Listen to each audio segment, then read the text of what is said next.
Boa noite a todos. Vamos fechar os nossos olhos, respirar fundo. Vamos aproveitar esse barulhinho da chuva para relaxar um pouquinho. Vamos elevar o nosso pensamento a Deus. Vamos começar agradecendo essa oportunidade de estarmos aqui hoje, neste momento. Vamos também pensar em Jesus, que Jesus chorou e chora por nós até hoje, pelas nossas imperfeições, pela nossa falta de progresso, mas mesmo assim, Ele nos ama e nos mostra o caminho de como seguir aqui na Terra, seguindo os seus passos e os seus exemplos para o nosso progresso. Que assim seja.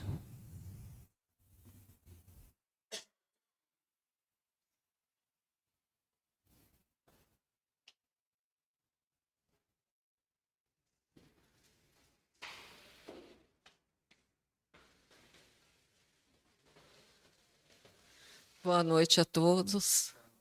Sejam todos muito bem-vindos à Casa de Jesus para mais essa exposição. Estão me ouvindo aí no fundo? Está ouvindo ou não? Tá? Então, o tema da noite hoje é o homem de bem. Mas antes de entrarmos no homem de bem, vamos falar um pouquinho a respeito do início do capítulo 17, que tem como título Sede Perfeitos.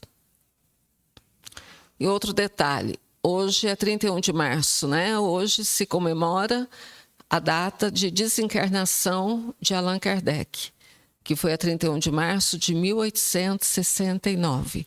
Aos 65 anos de um derrame, ele cumpriu sua missão e voltou para a pátria espiritual, né? Nos deixando esse legado, nos deixando o Consolador, né? Nos trazendo, através dos Espíritos, o Consolador, que Jesus nos prometeu. Mas com o Consolador vem a responsabilidade. Porque a partir do momento em que conhecemos, em que temos acesso ao que há no Evangelho, ao que há no Livro dos Espíritos, Céu e Inferno, Livro dos Médiuns, a Gênese, nós, Evangelho, né, segundo o Espiritismo, nós assumimos grandes responsabilidades. Mas com quem? Com quem assumimos essa responsabilidade? Conosco mesmos. Porque é para nós a mensagem. Então, quando a recebemos, nós já estamos comprometidos com aquilo que Jesus trouxe. E como diz a Vivian, Jesus ainda chora. E chora por aqueles que conhecem a mensagem e não a vivem. Talvez ele chore por nós. Não é? Então, eu acho que o tema da noite realmente veio muito a calhar. No capítulo 17, item 1, Livro dos Espíritos, Evangelho segundo o Espiritismo, Kardec inicia da seguinte forma, trazendo um trecho de uma fala de Jesus que está em Mateus, capítulo 5. Amai os vossos inimigos, fazei o bem àqueles que vos odeiam e orai por aqueles que vos perseguem e caluniam. Porque se não amais, senão aqueles que vos amam, que recompensa com isso tereis? Os publicanos não fazem também? E se vós não saudardes senão vossos irmãos, que fazeis nisso mais que os outros? os pagãos? Não fazem também? Sede, pois, vós perfeitos, como vosso Pai Celestial é perfeito.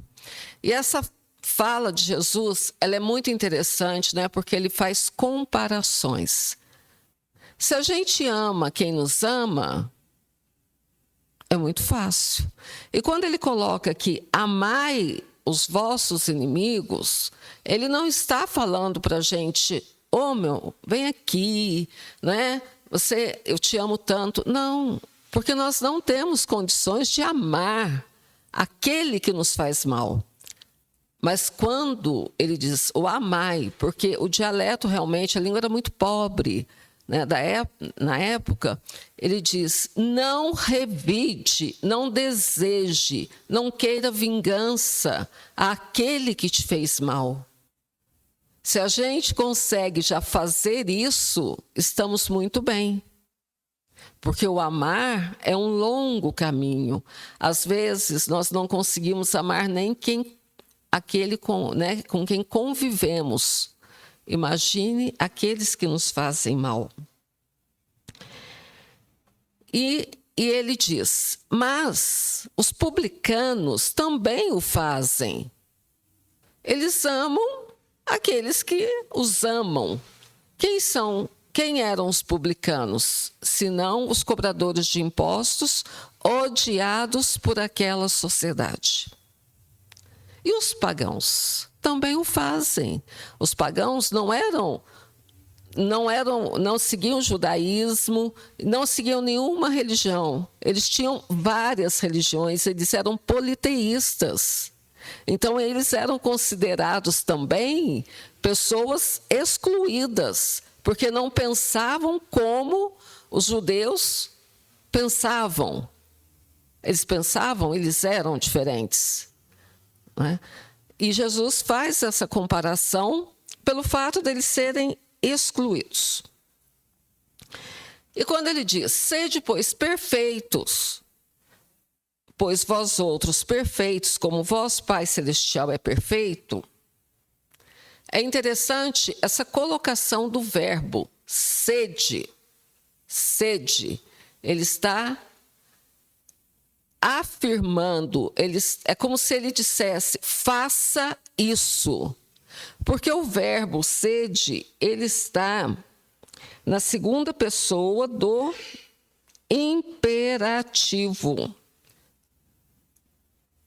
Ou seja, faça.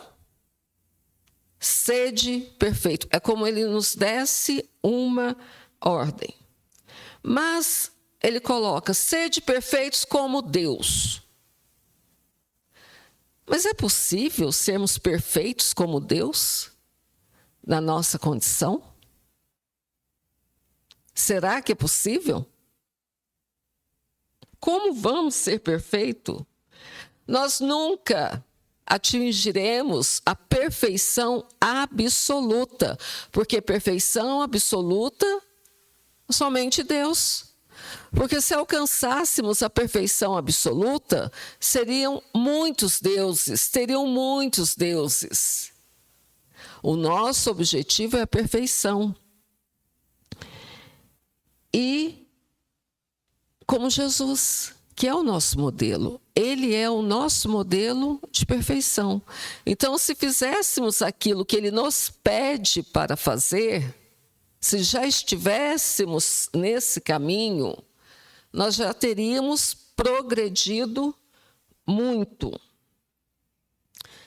E ele coloca, como Deus, não igual a Deus.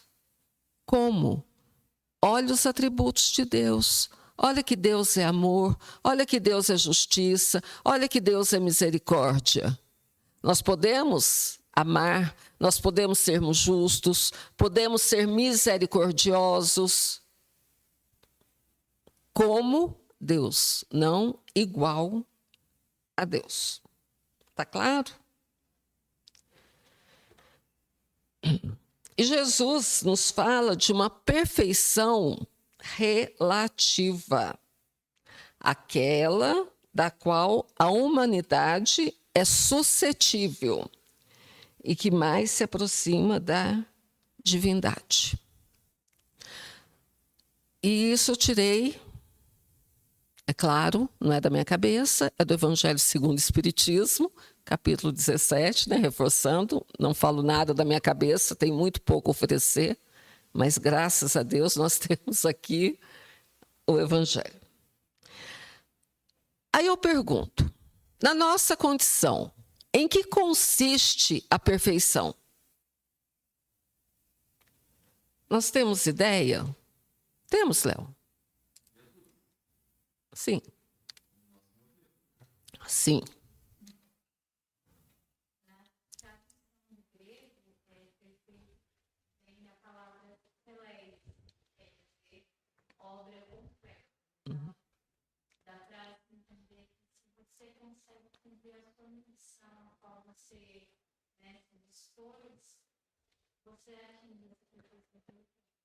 Então, obra completa. Muito bom. Não vou esquecer. Você não me deixa esquecer. Obra completa. Muito bom. É isso. Mas é simples. Gente, a receita é tão simples. Por que a gente bate a cabeça? Por que a gente se machuca? Por que a gente se autodestrói? É simples. Alcançar essa perfeição relativa, é simples. Não dói. E tem a receita, que é amar aos vossos inimigos, fazer o bem àqueles que nos odeiam e orar pelos que nos perseguem e caluniam. É só isso, é o que Jesus disse. Dói. Dói, machuca. O que acontece com a gente? Olha como é simples. Orar por aqueles que nos caluniam, que falam coisas horríveis a nosso respeito. Olha, já conseguimos? Me falem que sim, por favor. Não desejar o mal, não retribuir o mal, não querer o mal, não sintonizar, não vibrarmos no mal. Esse deveria ser o nosso objetivo de vida, de existência, para a gente poder se libertar dessas amarras que trazem o quê? O sofrimento. E Kardec continua que a essência da perfeição, dessa obra perfeita, é o quê? Isso o Léo sabe. A caridade, Léo. Caridade, não é? Em sua mais larga acepção, porque ela implica a prática de todas as outras virtudes. Mas vamos falar da caridade moral, porque quando se fala em caridade, nós pensamos em quê? E para o espírita, com todo respeito, porque eu sou espírita, cesta básica. Olha, vou fazer a caridade. Vamos nos reunir, vamos arrecadar e vamos distribuir tantas cestas básicas. A gente tira uma foto bem bacana e coloca no Instagram. Não é? Pega aquela pessoa mais simples,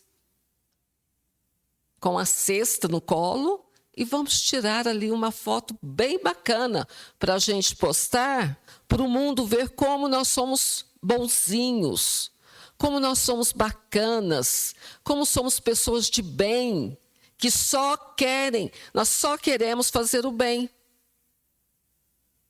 Isso é caridade? Doar o alimento é válido, doar o vestuário é válido. Mas que seja no silêncio, não saiba a vossa mão esquerda o que faz a sua direita. Não é? Que seja no silêncio. Não precisa ter fotos em rede social para sermos aplaudidos. E Kardec fala exatamente sobre isso, que o resultado de todos os vícios e mesmo dos simples defeitos se reconhecerá que não há nenhum que altere mais ou menos o sentimento de caridade, pois todos têm o seu princípio no egoísmo e no orgulho. Então, tudo que se vá fazer pelo outro,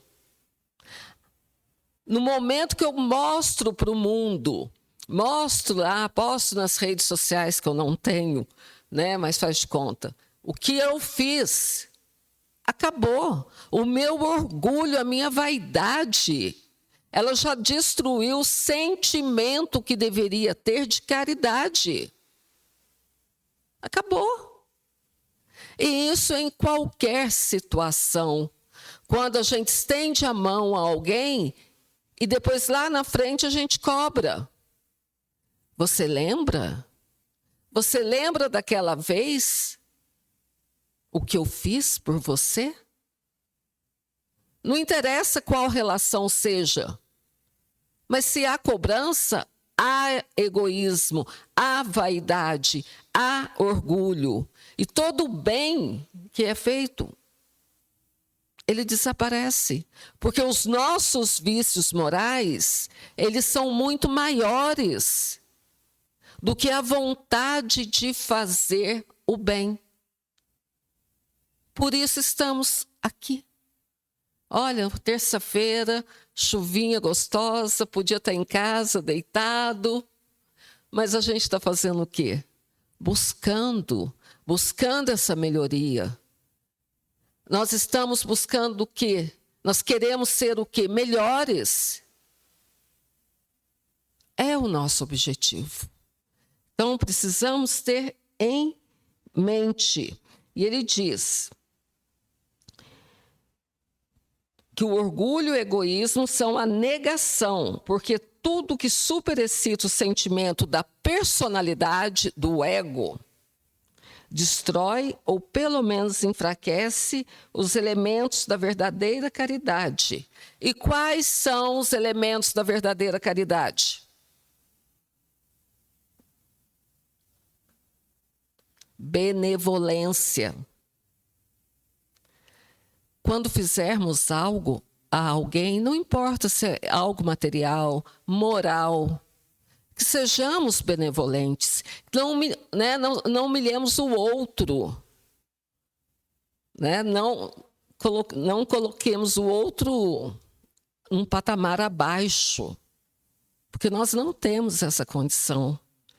Indulgentes, compreender o outro, e esse outro ou esse próximo é aquele que está mais próximo de nós. E normalmente esse próximo, esse outro, está dentro do nosso lar. É aquele mais difícil, é aquela dificuldade para compreendermos, para sermos benevolentes, indulgentes, abnegados e devotados. Benevolência, indulgência e perdão. Diz que é o BIP do cristão, né?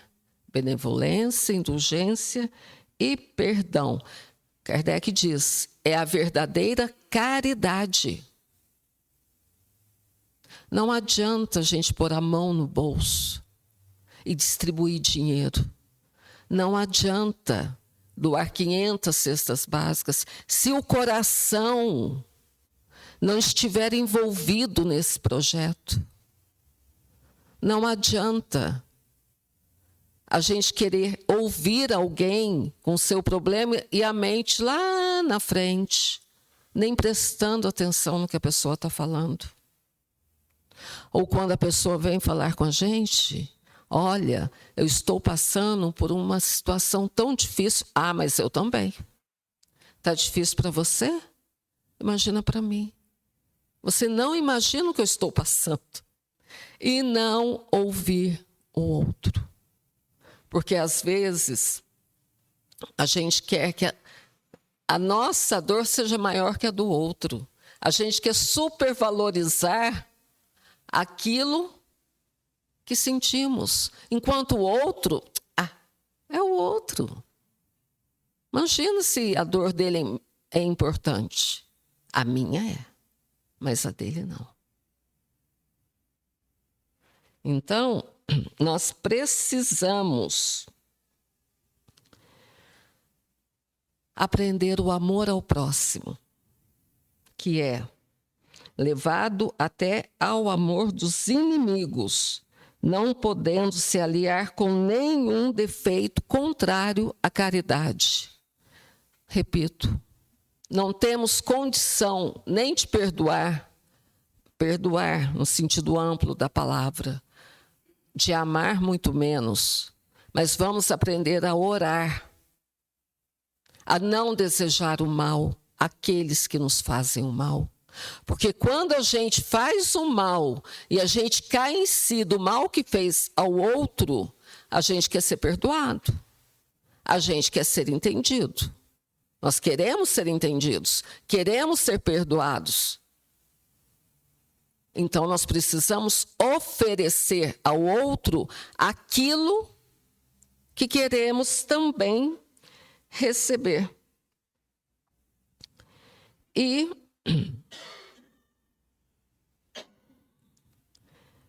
o amor ao próximo, levado até ao amor dos inimigos, não podendo se aliar com nenhum defeito contrário à caridade, é por isso mesmo sempre um indício de maior ou menor superioridade moral, de onde resulta que o grau de perfeição está na razão direta da extensão desse amor. Por isso, depois de Jesus ter dado aos seus discípulos as regras da caridade, naquilo que ela tem de sublime, lhes disse: sede, pois, perfeitos, como vosso Pai Celestial é perfeito. Quando ele diz, perdoe, entenda, compreenda, ore, nós estamos, e se isso for sincero em nosso coração, nós estamos subindo um degrauzinho na nossa evolução.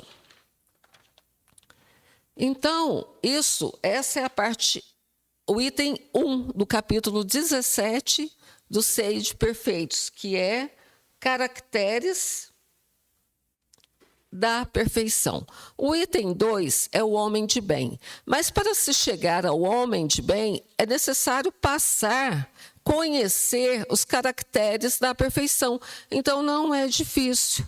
Amar os vossos inimigos, Léo, não é difícil. Léo. Fazer o bem àqueles que nos odeiam e orar pelos que nos perseguem e caluniam. Ponto. Vamos falar, é fácil. Vamos repetir todo dia isso para a gente. Eu preciso aprender a amar. Eu preciso aprender a entender. Quando eu falo eu estou falando eu, tá? De mim. Eu preciso ser melhor para ter uma boa convivência com as pessoas.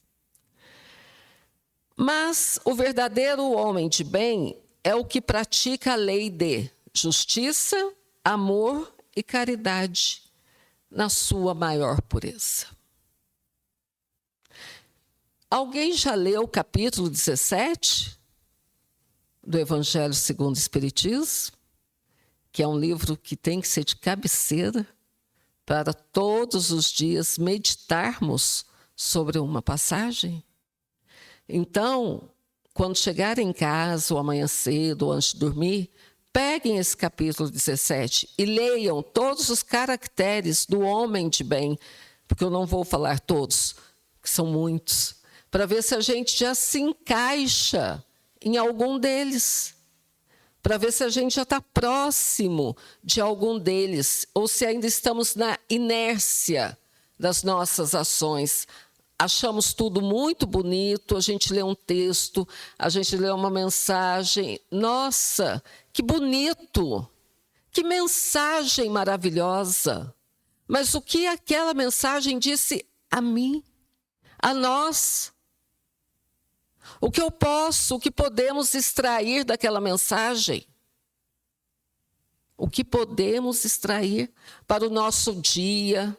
Nós acordamos cedo, não é? Cedo. Fazemos uma prece, lemos uma mensagem. Nós não sabemos o que vai nos acontecer à tarde. ou 2, 3 horas depois, pelo que vamos passar. Nós não sabemos, não é, Jairo? O Jairo tem experiência, não é? Sai de casa para algo e... Então, nós não sabemos o que nos aguarda no meio ou em meio ao nosso caminho.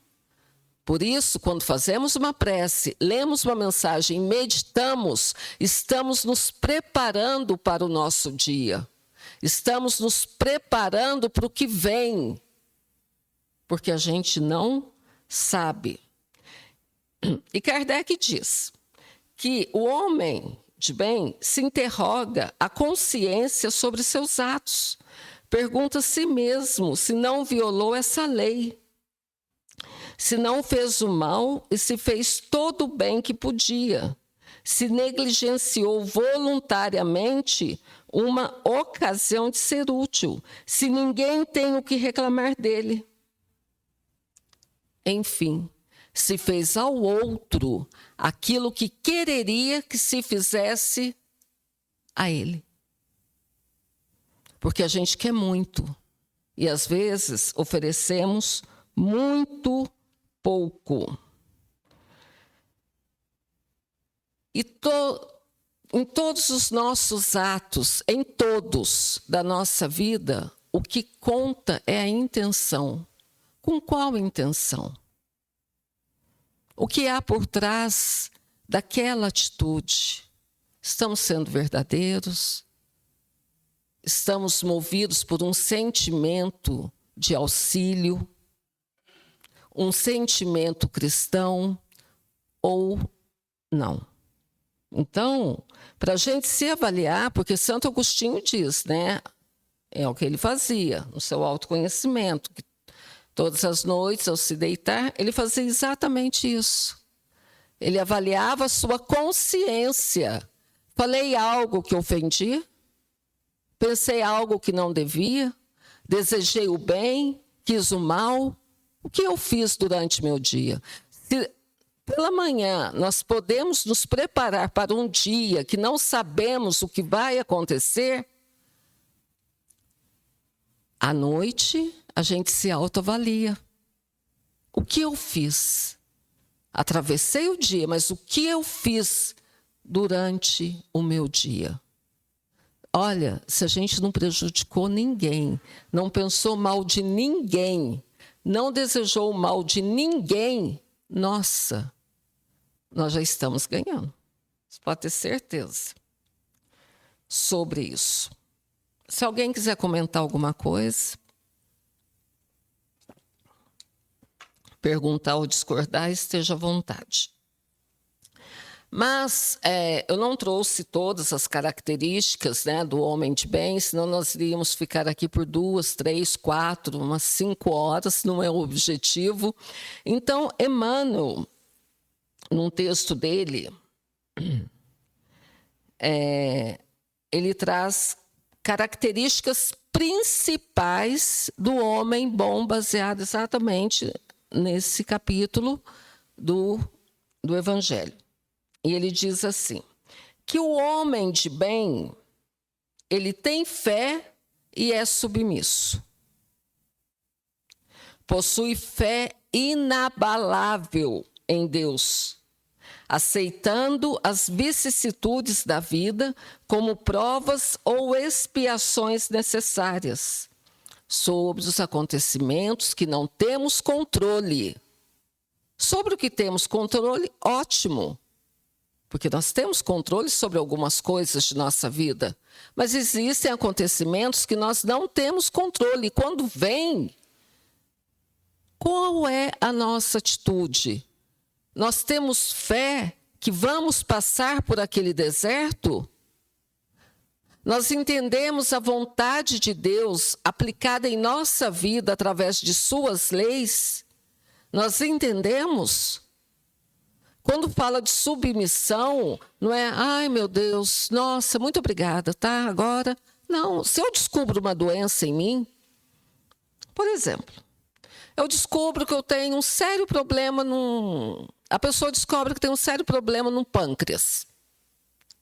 Mas essa pessoa nunca bebeu, tem uma alimentação controlada, ela pratica esportes, tem uma vida muito saudável. Mas ela está com aquele problema no fígado, no pâncreas, naquela região. Ela vai ao médico, descobre, mas o médico, nossa, você precisa parar de beber. A pessoa, mas eu nunca bebi nessa vida. Você precisa parar de comer gordura, doce, alguma... Mas meu hábito alimentar é saudável. Por que da doença? É porque Deus não gosta da pessoa e quer castigá-la? Ou porque é necessário que ela passe por essa prova ou expiação? Pelo seu próprio bem, porque ela está pronta para ressarcir talvez algo do seu passado. Então é nesse momento que entra a doutrina espírita em nossa vida, que entra o Consolador, que é consolador, que nos traz o consolo através do entendimento. Fala, não, se eu estou com esse problema é porque algo realmente eu preciso reparar. O que vai acontecer na frente não nos cabe, porque com Deus é direto com Ele. Aí a gente se entrega o problema e vamos buscar tratamento e recursos que a ciência nos proporciona. Pronto. Então, nós não temos o controle sobre essa questão. É só um exemplo. Por exemplo, uma pessoa muito bem de vida, muito bem de situação, de repente, ela perde tudo. Tudo. Sem fazer bobagens, sem fazer nada, sem fazer besteira, não. Perde tudo. Ela vai sofrer, vai se questionar, mas se tiver um mínimo de entendimento, ela vai compreender que não é castigo, que é um momento e que é uma fase e que pode se recuperar. Quando entramos no desespero, na reclamação, aí as coisas ficam mais complicadas. Ao contrário daquilo que temos controle. Por exemplo, a pessoa bebeu a vida inteira. Agora ela está com um problema muito sério no pâncreas, no fígado. Um problema irreversível. Ela tinha o controle, não tinha? Ela poderia não ter feito. Então, está vendo a diferença? Quando a gente busca algo, se a pessoa pega um carro e sai em altíssima velocidade, numa rodovia, fazendo ultrapassagens, o risco de um acidente, de uma desencarnação ali é clara. Ela buscou. Mas se ao contrário, ela está ali bonitinho, né, fazendo tudo certinho, e alguém vem em cima, aí já é outra história. Então, fé e submissão. Fé inabalável em Deus. Outro caractere, perdão e indulgência. Perdoar ofensas e esquecer o mal, sendo indulgente com as fraquezas alheias, reconhecendo suas próprias imperfeições. Nós precisamos entender que nós somos imperfeitos. Que se nos magoam, nós magoamos também. Se alguém é ríspido com a gente, nós também somos. Às vezes a gente vai e responde algo que não devia, fala algo que não devia, magoa sem... Né?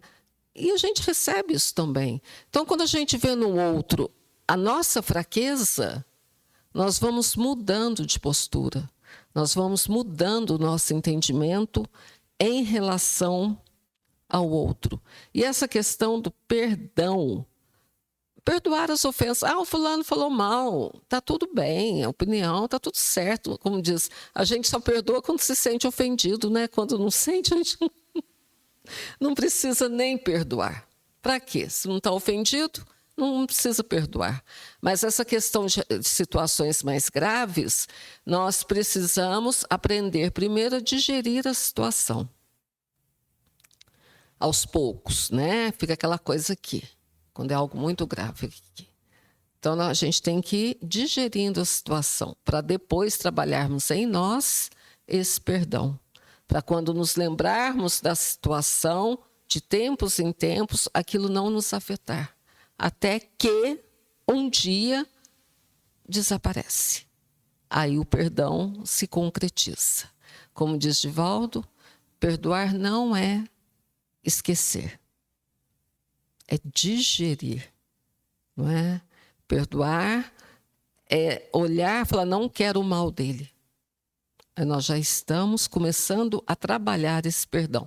Que o homem de bem, reforma íntima, combate suas próprias imperfeições, trabalhando para ser melhor a cada dia.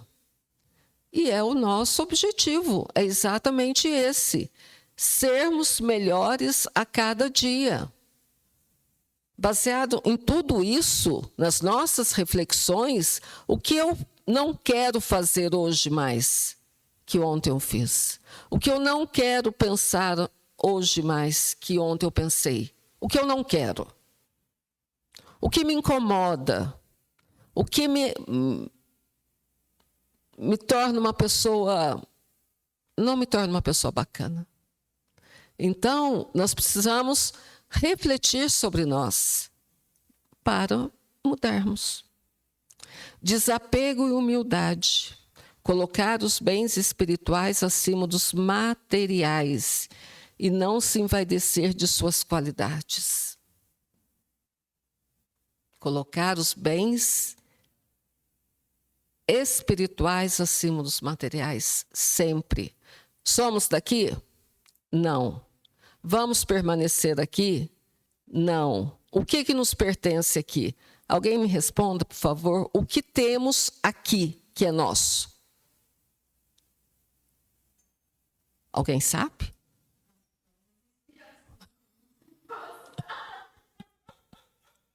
Isso ninguém tira da gente, né? Concordo. Ninguém tira da gente, é verdade. O que mais?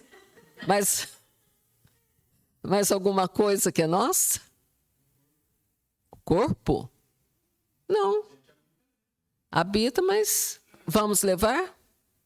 Não. Então não é nosso. É um empréstimo.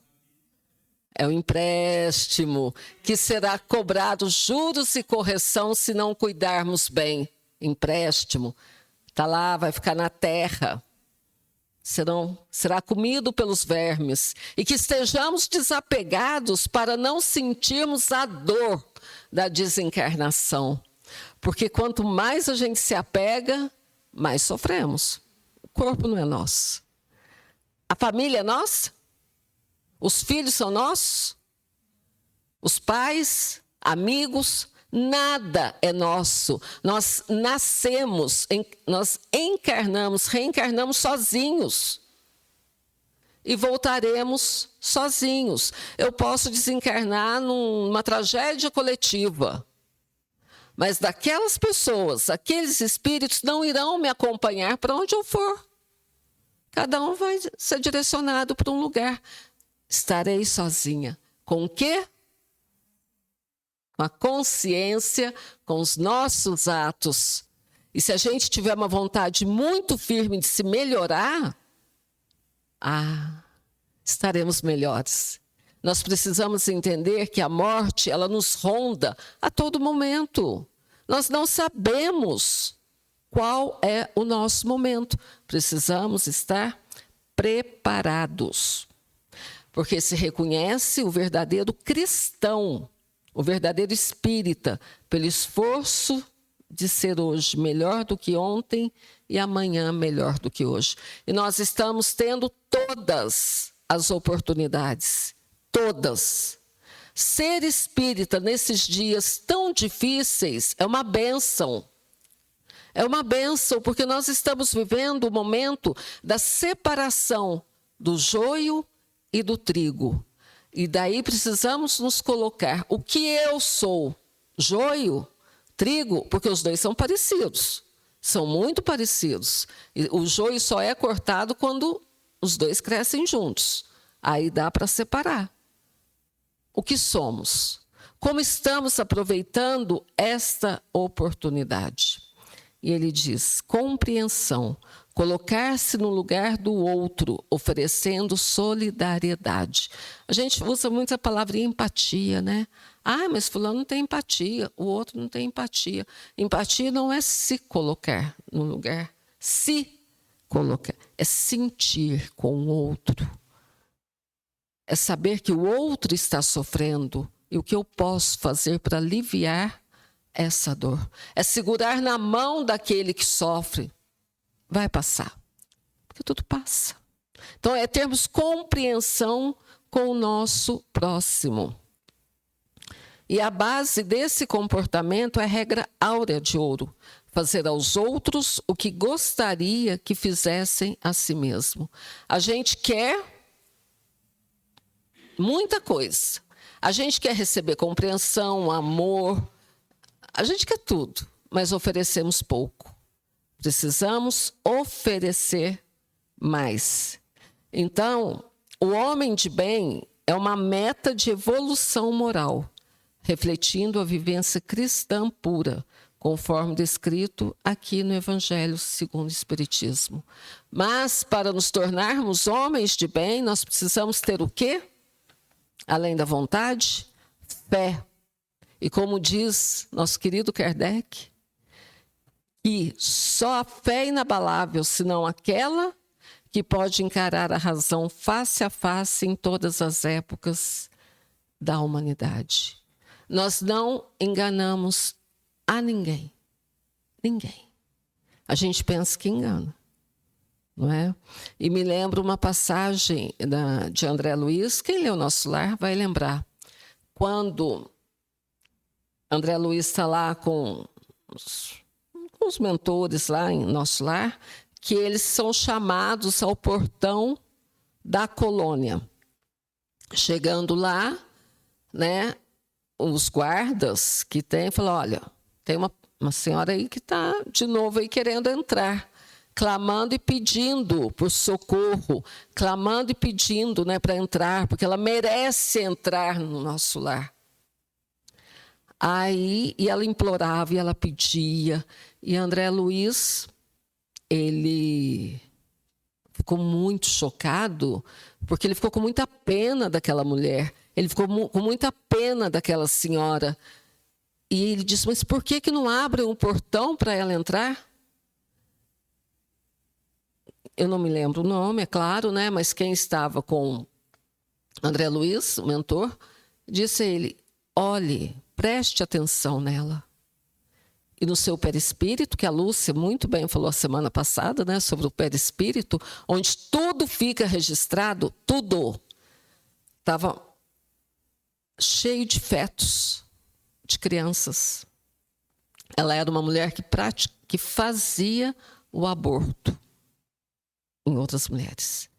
Então, cada aborto, cada feto era registrado no seu perispírito. Aquilo já era o sinal de que ela não havia se transformado. Ela ainda estava presa naquela vaidade, naquele orgulho, naquele egoísmo. Eu sou. Agora eu sou uma pessoa de bem, então eu quero entrar. Não é? E ela não entrou. Porque a gente não engana ninguém. Porque tudo que fazemos, tudo que pensamos, tudo está registrado em nós. Todo o bem que desejamos, todo o bem que fazemos e todo o mal também que fazemos fica registrado em nós. Então, quando a gente fala: nossa, eu sou uma pessoa muito bacana, eu sou ótima, eu sou incrível. Será, né? A gente tem que ter cuidado. Porque quando chegarmos, ou quando chegar o nosso momento, nós não sabemos exatamente como seremos recebidos, né? Então, começar hoje esse esforço com muita vontade, ou como nos dizem os Espíritos, no Livro dos Espíritos, mínima vontade, não é? Para a gente se melhorar. Oi, meu bem. Claro, se eu puder responder, pode.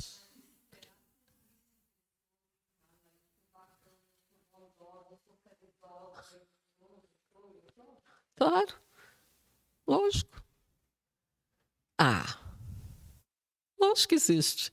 Quando a gente faz algo para alguém, ajuda alguém, estende a mão. Será que lá no fundo a gente não fala assim, nossa, olha que bacana que eu fiz? Será que a gente já está desapegado? Será que a gente, não ecoa lá no nosso ego, nosso eu mais profundo? Olha, eu sou tão bacana. Às vezes a gente faz isso e nem percebe.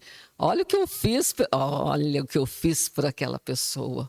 Agora tem pessoas que acham que são fantásticas, porque é o que eu falei, vai numa comunidade simples, leva a cesta básica e depois tira uma selfie ali para postar na rede social. Não precisa ter palavras. A imagem, diz que a imagem vale mais do que palavras. A imagem está lá, eu sou ótima. Eu sou uma boa pessoa.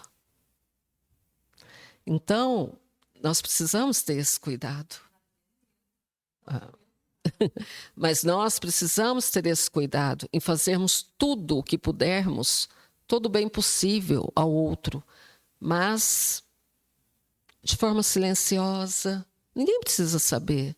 E cada ato no bem, vamos agradecer a Deus, a Jesus, porque o trabalho é dele. O trabalho é dele, não é? Às vezes,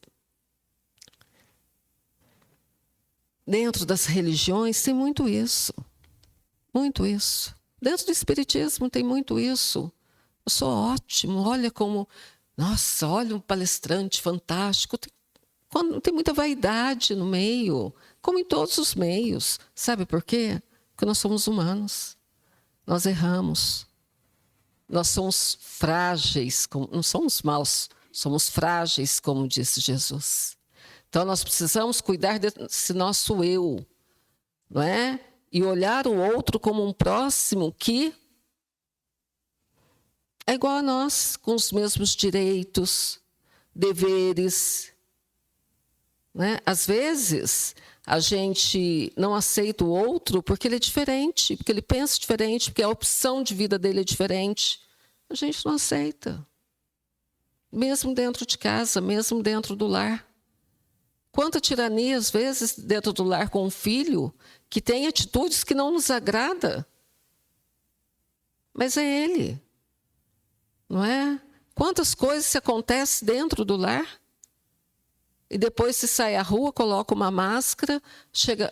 Vou falar da casa espírita, porque onde se frequenta. Meu irmãozinho bate no... Olha, e em casa é um tirano. Então, usamos máscaras. Essa mulher, para mim, no nosso lar, ela é um maior exemplo, de como, às vezes, a gente se engana diante daquilo que nós realizamos. Mas é simples descobrir. É só a gente se perguntar qual a minha intenção. Qual é a minha intenção diante da situação? O que eu pretendo, o que eu quero? Eu estou realmente optando pelo bem? Não é? E que fique esse questionamento a todos nós. E leiam O Homem de Bem, porque nos dá uma base muito boa de saber se podemos avançar, se estamos avançando, ou se vamos avançar, porque é o nosso objetivo, que é o progresso. E vamos à nossa prece para o passe.